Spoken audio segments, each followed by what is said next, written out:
ফলের রাজা আমের জন্য ভারতের প্রচুর ক্ষতি। আমেরিকার একটা সিদ্ধান্তের জন্য ভারতের প্রায় 4,27,20,000 টাকা ক্ষতির মুখে ভারতীয় আম ব্যবসায়ীরা।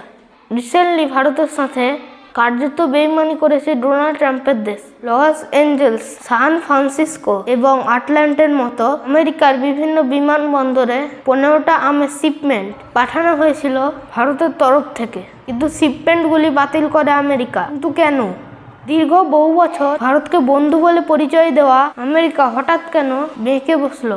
গত 8 ও 9 মে রপ্তানির আগে মুম্বাই থেকে আম রপ্তানির যাবতীয় কাগজপত্র পাঠানো হয়েছিল। এই কাগজপত্রগুলিতেই উল্লেখ থাকে যে ফলটি তৈরিতে কি কি কীটনাশক ও কোনো রাসায়নিক পদ্ধতি ব্যবহার করা হয়েছে কিনা।